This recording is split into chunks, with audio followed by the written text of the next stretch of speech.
Politika.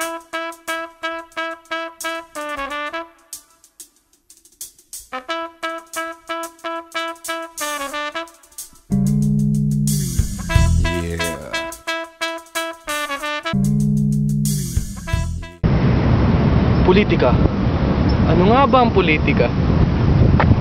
Ang politika ay isang pag-aaral tungkol sa gobyerno at iba-iba pang mga aspeto na umiikot sa ating pamahalaan. Ito ay kinabibilangan ng apat na aspeto tulad ng gobyerno mismo, ng tao, ng teritoryo na sasakupan at yung sovereignty tinatawag natin o pagkakakilanlan. Oh, yun ang politika. Yun oh! Yung pala yun?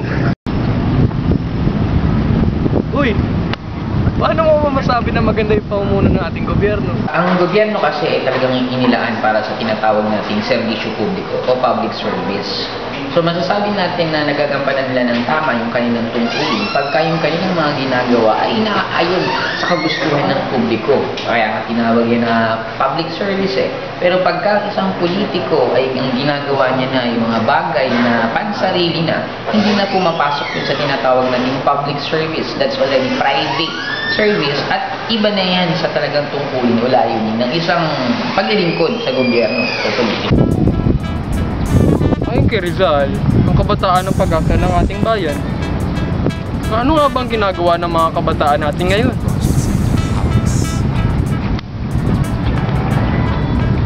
Sa ngayon, maraming kabataan ang sinasabihan na tamad. Isa daw sa mga dahilan ay ang teknolohiya. Nauubos daw ang oras nila sa paggamit ng iba't ibang gadgets at computer.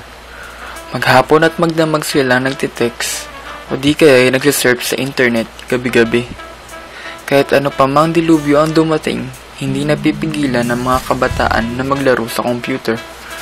Kadalasan na ginagawa ng mga kabataan ay ang paglalaro ng Dota na kung minsan ay nauuwi sa pikunan at away. Ang mga kabataan ngayon ay may hilig makipag-socialize. Lagi sila nagti-Twitter at syempre, Facebook. At ang mga kabataan ay may hilig uminom, magyosi, at minsan gumagamit ng pinagbabawal na gamot. Anyari? O siya, real sa hindi ba dapat nangingialam din sila sa politika? Oo nga! Dapat yan dahil ang nasabi nila, yung gobyerno natin ngayon, pag nagtagal, magiging kayo din naman ang magiging hahawak yan o aapektuhan yan eh. So, ang gobyerno, walang pang-edad yan eh. Pangkalahatan yan. Ang gobyerno ng matatanda, gobyerno din naman yan ng 18 years old. Kaya lang kung pakikialam sa politika ang pag-uusapan natin, pwede, kaya lang siguro may limitasyon o may hangganan din siguro. Hindi yung basta-basta lang. Marami kasi ngayon, basta natungtungan ng edad 18, naisipan na ng kumandidatong gobernador ng isang probinsya, medyo kailangan din natin siguraduhin kung edad lang ba talaga ang sukatan natin dito. Talaga may iba pang alam dapat. Ano nga ba pinakamalaking kontribusyon ng kabataan sa politika? Kasi pag tinanong ng bata ngayon kung nanonood pa ba sila ng mga balita, ang sagot niyan malamang hindi. Yun ang isa sa pinakamalaking maiaambag ng tao, ng bata sa politika. Hindi kahit na siguro mag-participate ka o maging kandidato ka, mag-isang politiko ka, yung maging aware ka man lang sa ginagawa ng mga tao sa paligid mo. Kung nagagawa ba ng mga politiko yung kanilang sinumpaang pangako, yung tinatawag nating public service. Yung pag-alam mo yun, at syempre, iba yung alam mo lang. Dapat pagkaalam mo, may gagawin ka. Kung may ginagawa niya ng tama, papurihan natin. Kung ginagawa ng mali ng politiko niyon, gumawa tayo ng itatama. Paano natin itatama yung ginawang mali ng politiko? Ano nga ba ang kwalifikasyon na tinitingnan ng mga kabataan ngayon sa pagpili nila sa kandidato? Ano nga ba? Sa ngayon kasi, wala na kasing tinatawag ngayon na malinis na kandidato eh.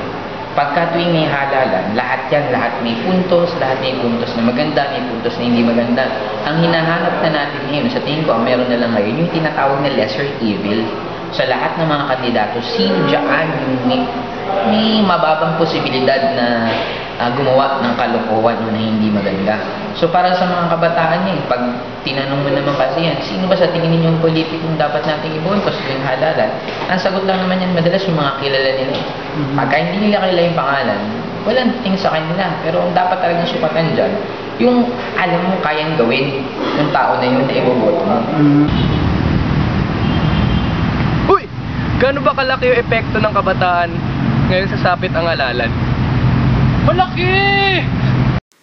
Ayon sa Republic Act 8044, the Youth in Nation Building Act, sa pagitan ng edad 15 at 30 taong gulang o ang mga kabataan ay binubuo ng 20 milyong katao at ang kabuuan ng mga botante ay umabot naman sa 50 milyong katao. At kung ibabahagi ito, tinatayang 40% ng mga botante ay kabataan. Ngayong darating na halalan, tinatayang 37% ng mga kabataan ang ibobotong kandidato ay ayon sa kanilang pag-uugali. 28% naman ay ang mga kandidatong lumalabas sa telebisyon o patalastas. 25% naman ay ang mga kandidatong kilalang apelido. At ang natitirang 10% ay di tiyak kung sino ang iboboto. Ano nga bang magagawa ng ating mga kabataan upang magkaroon ng malinis at maayos na halalan? Ano nga ba? Madali lang yan. Ang pinakaunang-una dyan, dapat bumoto. Kasi maraming bata ngayon hindi na bumuboto eh. Sige nga magperehistro. Ayaw man lang nila eh. Kasi mahaba daw ang pila, mainit, at kung ano-ano man. Gaya ng lagi ko sinasabi, pagka hindi ka bumoto, wala kang karapatang magreklamo. So bago ka magreklamo, bumoto ka muna. Pag nakaboto ka, saka ka lang magreklamo. Doon ang simula natin yan sa pagboto. Oh, kaya ko rin pala gawin yan eh. O di ba registered voter ka na? Oo, alam mo, mas madali na bumoto ngayon dahil may PCOS machine. Ano nga ba ang PCOS machine? Bakit mo tinatanong? PCOS ka ba? Bakit? Ang PCOS machine ay isang makabagong kagamitan kung saan ito ay nagtatala o nagre-record ng mga boto tuwing sasapit ang halalan. The collective votes of the Filipino youth would be more than enough to send a leader to the Senate or Malacanang Palace.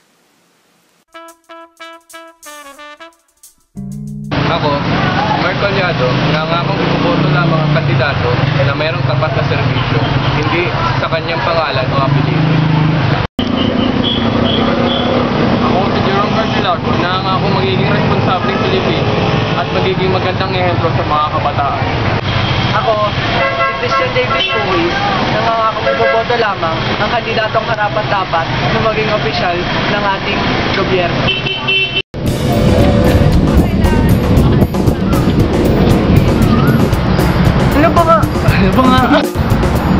Ano bang... Go! Anyari?